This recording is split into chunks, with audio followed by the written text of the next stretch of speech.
En 2020, on a vécu une année absolument folle. Les confinements, la baisse de 30% sur les marchés financiers, puis la hausse de 66% sur les marchés financiers, certaines entreprises qui ont eu des performances incroyables, Amazon qui a connu une magnifique progression, même chose pour Apple ou encore pour Tesla, d'autres entreprises au contraire qui ont subi d'énormes baisses. Par exemple Air France, Unibail ou encore Société Générale. Mais 2020 est fini et nous sommes aujourd'hui bien ancrés en 2021. La conjoncture économique a changé et les premiers signes d'un grand retournement sont là. En 2021, allons-nous connaître une année encore plus folle où les entreprises qui ont subi des baisses importantes en 2020 verront leur cours exploser? Ou est-ce que les grands gagnants de 2020 vont continuer à voir leur valeur progresser? Faut-il changer aujourd'hui ton allocation d'actifs pour anticiper ce grand retournement? Dans cette vidéo, tu vas découvrir les actions concrètes que je mets en place pour me préparer à ce grand retournement et ce que tu devrais également songer à faire avec ton portefeuille boursier.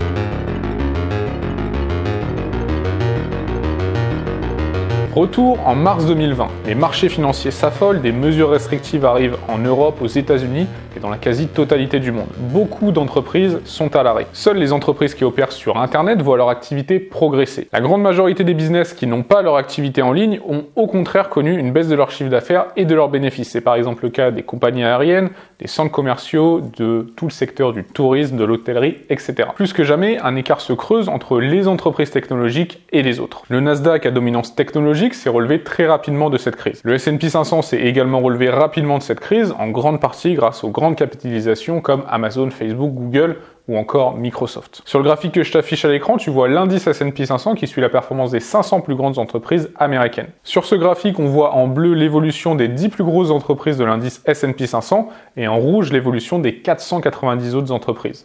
Comme tu le vois, l'indice S&P 500 a été porté par un nombre très restreint d'entreprises. Les entreprises qui ont subi de plein fouet cette crise en 2020 correspondent souvent à des entreprises dites value, alors que les entreprises qui ont bénéficié de cette crise en 2020 correspondent plutôt à des entreprises dites growth. Alors on verra juste après ce que veut dire précisément cette distinction et on verra pourquoi c'est très important à prendre en compte aujourd'hui. Par exemple, l'indice MSCI World Value, qui suit la performance des entreprises dans le monde qui répondent aux critères value, a vu sa valeur diminuer de 0,34% en 2020, alors que l'indice MSCI World Growth, qui suit la performance des entreprises dans le monde qui répondent aux critères growth, a vu sa valeur progresser de 34,18% en 2020. Donc l'écart de performance entre les entreprises value et les entreprises growth en 2020 est de près de 35%, c'est absolument énorme. L'hypothèse de beaucoup d'analystes pour 2021, et c'est une hypothèse qui commence à se dessiner en ce début d'année, c'est celle d'un retour en force des entreprises qui ont particulièrement souffert en 2020. Et la seconde hypothèse est celle d'un retour vers des valorisations plus classiques pour les entreprises technologiques. Avec les campagnes vaccinales à travers le monde, on pourrait peut-être connaître un retour à la normale en 2021. Nous allons peut-être assister à un retour en force de la stratégie value au détriment de la stratégie growth. Les valeurs stars comme Amazon, Apple, Microsoft ou encore Tesla vont peut-être en faire les frais. Alors avant d'aller plus loin, on va déjà voir quelles sont les caractéristiques d'une entreprise value et quelles sont les caractéristiques d'une entreprise growth. Il y a une étude de DNCA Investment qui explique bien la différence entre ces deux types d'entreprises. Les entreprises value sont des entreprises dont la croissance du chiffre d'affaires et des bénéfices est inférieure à la moyenne. Du fait de cette faible croissance, leur niveau de valorisation est plus faible que les autres entreprises. C'est par exemple le cas d'une entreprise comme Total ou comme Sanofi. Alors je sais qu'il y a beaucoup de personnes qui adorent les sociétés qui versent des hauts niveaux de dividendes et typiquement ces sociétés qui versent des hauts niveaux de dividendes, ce sont souvent des sociétés dites value. Alors de l'autre côté, tu as ce qu'on appelle les entreprises growth. Les entreprises growth, ce sont des entreprises dont la croissance du chiffre d'affaires et des bénéfices est supérieure à la moyenne. C'est le cas par exemple de Google, Amazon, Apple ou encore de Tesla. Du fait de cette forte croissance, leur niveau de valorisation est plus élevé. Par exemple, si on prend l'indice MSCI World Value et qu'on regarde le ratio cours sur bénéfice qui nous permet d'évaluer la cherté de cet indice, on se rend compte qu'il est de 20,86 pour l'indice MSCI World Value et que ce même ratio est de 42,96 pour l'indice MSCI World Growth. Pour comprendre cette différence, il faut imaginer deux entreprises qui ont le même chiffre d'affaires et le même bénéfice à une année N. La première entreprise a une perspective de croissance de 5% par an sur les années suivantes, alors que la seconde entreprise a une perspective de croissance de 50% par an sur les années suivantes. Comme on s'attend à un bénéfice beaucoup plus important pour les années suivantes, il est logique que la seconde entreprise se négocie plus cher que la première. Mais peut-être qu'aujourd'hui, on est allé beaucoup trop loin dans l'anticipation. On a atteint des niveaux de valorisation entre les entreprises growth et les entreprises value anormales historiquement. On pourrait donc s'attendre à un grand retournement en 2021. Un grand retournement où les investisseurs prendraient leurs bénéfices sur les entreprises growth, donc typiquement sur du Google, sur du Amazon, sur du Facebook, pour les réinvestir sur des entreprises value plus faiblement valorisées. C'est l'avis de plusieurs analystes, dont James Cullen, qui est gestionnaire de fonds. Il précise qu'il a même calculé un différentiel de performance de 58% entre les entreprises growth et les entreprises value lors de l'année 2020. Cet énorme écart de 58% entre le style growth et le style value est de loin le plus gros différentiel jamais enregistré. Ensuite, il fait un parallèle avec ce qu'on a connu à la fin des années 90. Ce rendement évoque la situation de 1999 lorsque la gestion value avait atteint un niveau de survente extrême.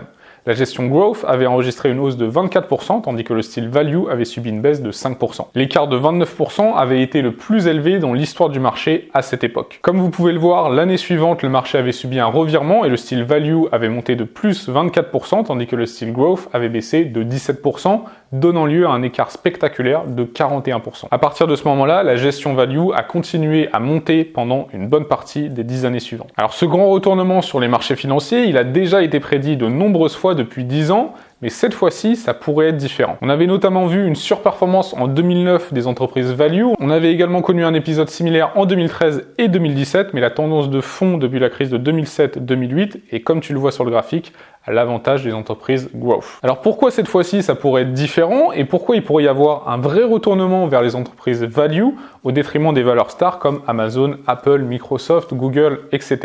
En fait, la plupart des entreprises technologiques. Alors déjà, il faut comprendre que les entreprises growth et les entreprises value, elles performent différemment en fonction de la conjoncture économique. L'étude de DNCA Investment explique bien les périodes économiques où les entreprises growth surperforment et les périodes économiques où les entreprises value ont tendance à surperformer. 2020 a été très favorable aux entreprises growth parce qu'on a connu une croissance économique négative du fait de la crise et on a également connu des taux d'intérêt historiquement bas. Aux États-Unis, les taux ont fortement baissé jusqu'à atteindre un plus bas vers les 0,5% pour les obligations sur 10 ans. Mais l'année 2021 sera sans doute différente. Tous les points qui entraînent en règle générale la surperformance des entreprises value devraient se confirmer en 2021.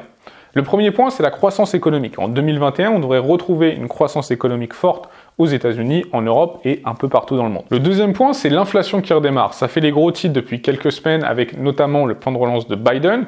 Il pourrait y avoir un retour de l'inflation aux États-Unis. Dans la zone euro, on a également les premiers signes du retour de l'inflation. Enfin, le troisième point, ce sont les taux réels qui remontent. Et là, c'est un phénomène qu'on observe aux États-Unis et également en Europe. Aux États-Unis, on a eu une augmentation des taux sur 10 ans assez soutenue depuis le début de l'année et c'est la même chose en Europe. Alors bien sûr, les taux, ils restent très faibles, mais c'est tout de même un point à surveiller. Donc la conjoncture économique en 2021 pourrait être favorable aux entreprises dites value. Au-delà de la théorie, on observe déjà les premiers signes sur les marchés financiers. En 2020, le Nasdaq, qui est un indice américain à prédominance technologique et qui comprend presque uniquement des entreprises growth, a enregistré une performance de plus de 45%. C'est assez incroyable quand on pense qu'on a connu en 2020 une crise majeure. Mais lors des 2 premiers mois de l'année 2021, le Nasdaq a enregistré un gain de seulement 1,69%. En revanche, du côté de la stratégie value, l'indice MSCI World Value a enregistré un gain de près de 10% depuis le début de l'année. Alors cette hypothèse du grand retournement, honnêtement, je l'ai jamais vraiment prise au sérieux ces dernières années. Mais aujourd'hui, beaucoup de points me font penser que nous y sommes peut-être. Certes, le secteur technologique est sans doute voué à occuper une place de plus en plus importante dans nos économies, mais avant d'y placer tout ton argent, il faut te poser une question. Cette question, c'est est-ce que ce scénario, il n'est pas déjà pricé? Est-ce que les cours actuels anticipent pas déjà que les valeurs technologiques occuperont une place de plus en plus importante dans nos économies? Quand on regarde le niveau de valorisation de nombreuses entreprises du Nasdaq, on se dit que la plupart des entreprises de croissance n'ont pas le droit à l'erreur. C'est d'ailleurs un des risques d'investir dans ces entreprises. Ce risque, c'est que la croissance anticipée par le marché soit survalorisée. Alors qu'est-ce que je te recommande de faire devant ce possible retour en grâce des entreprises dites value? Alors bien sûr, le premier élément, c'est que ça dépend de ton portefeuille boursier. Je sais que beaucoup de personnes ont de plus en plus un portefeuille fortement orienté vers les valeurs technologiques.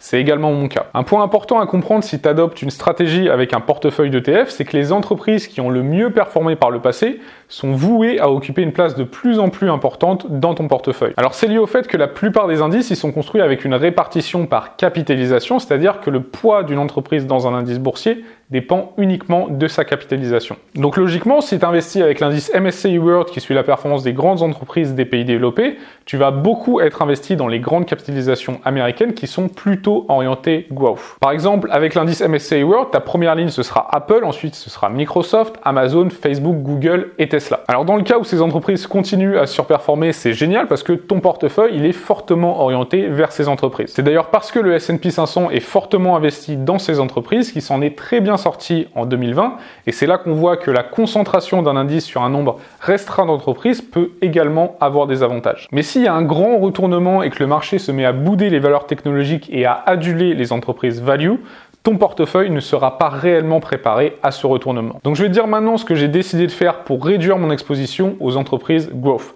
Alors attention, n'oublie pas que tu regardes juste une vidéo sur YouTube, c'est pas du tout un conseil d'investissement. Avant de te préciser ce que j'ai décidé de faire, il faut que je te précise que mon portefeuille, il est beaucoup investi dans les valeurs technologiques américaines via le S&P 500 et le Nasdaq. Je suis par exemple beaucoup moins diversifié que quelqu'un qui investit simplement dans l'indice MSCI World. Donc pour me prémunir d'un retour en grâce des entreprises value, j'ai décidé de commencer à investir dans un ETF d'iShares qui suit la performance de l'indice MSCI World Value. Donc comme son nom l'indique, c'est un indice qui suit la performance des entreprises dans le monde qui répondent aux critères value. Alors pour être honnête, pour l'instant ça représente une très faible partie de mon portefeuille, mais j'ai l'ambition que ça occupe une partie un peu plus importante dans les prochains mois. C'est aussi une question de sérénité d'esprit. Aujourd'hui, je me sens un peu mal à l'aise avec mon portefeuille parce que je suis beaucoup investi sur les valeurs technologiques américaines via le S&P 500 et le Nasdaq. Donc plus qu'une conviction profonde d'un retour en grâce des entreprises value, c'est plutôt un rééquilibrage par rapport à mon portefeuille qui était un peu trop concentré à mon goût. Ton sentiment par rapport à ton portefeuille, c'est un point que tu dois prendre en compte. L'objectif, c'est pas d'être stressé et de regarder chaque minute l'évolution de ton portefeuille. L'objectif, c'est de te construire un portefeuille passif qui s'adapte bien quelle que soit la période économique. Alors n'hésite pas à me dire ton avis dans l'espace commentaire, je suis vraiment curieux d'avoir ton avis sur cette question. Si tu as aimé cette vidéo, n'hésite pas à mettre un pouce bleu, ça m'aide grandement dans le développement de cette chaîne. Je te remercie d'avance. Si tu veux aller plus loin, tu peux également visionner la vidéo qui s'affiche juste ici, où je t'explique en détail comment construire un portefeuille d'ETF. Je te souhaite toujours plein de réussite. C'était Benoît. Ciao!